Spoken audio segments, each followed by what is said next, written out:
Hello, everyone. Thank you for tuning into another video.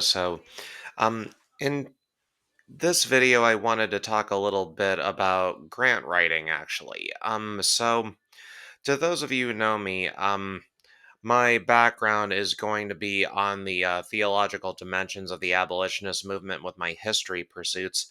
And um, with the interview video that we watched from class this week, if there's one thing that I've learned that's important when looking for different organizations to seek out grant funding is that first you need to make sure that it's a good fit for you, but also we need to have open minds to be able to adapt our fields, if you will, like what we what we might perceive as research the ideal research method to bring our visions to life may come out somewhat different, and you know what, sometimes that happens, but that's okay.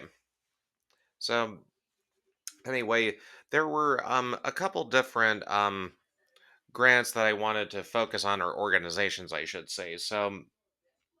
Um the first one that I thought was interesting that I would try to apply for would be the through the Historic Preservation Fund.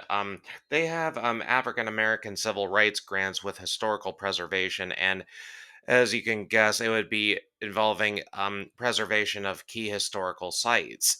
And in my proposal, I would actually aim to present how my focus on the black voice, or the African American voice, the African American minister within the abolitionist movement, was a central component to the civil rights struggle. Um, and I would aim to present important sites that I could use the funding for to help preserve and augment that voice.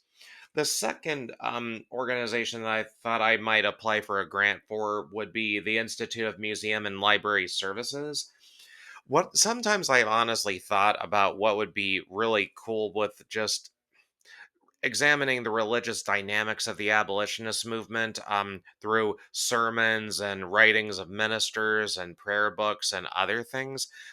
I just thought it would be marvelous to be able to have my own museum that really showcase the African American abolitionist ministers within the movement, and just to really maximize that part of history, if you will, from the Civil War era.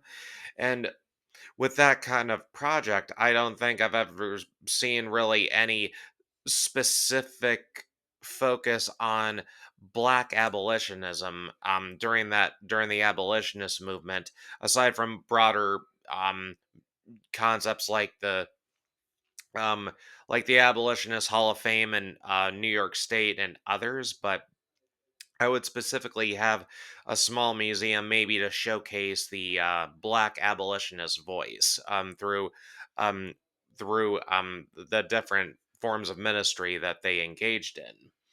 And the last one that I think I would apply for would be through the Teagle Foundation. The Teagle Foundation had a broader array of, like, just offering funding, which would grant me more leeway to make a proposal for a speaking series or presenting a class. Um, my class proposal perhaps would be on how the debates within amongst black and white ministers in the abolitionist movement during the Civil War era is kind of a historical predecessor to what we may talk about with the 1619 Project and 1776 Commission curriculum viewpoints. So that would grant me more leeway, but it's just we need to be able to understand the best fit for us, and also how your skills can help bring prominence to the organization that you're applying for grant funding for. So we just got to have an open mind. But thank you all for listening, and until next time, may God richly bless you all.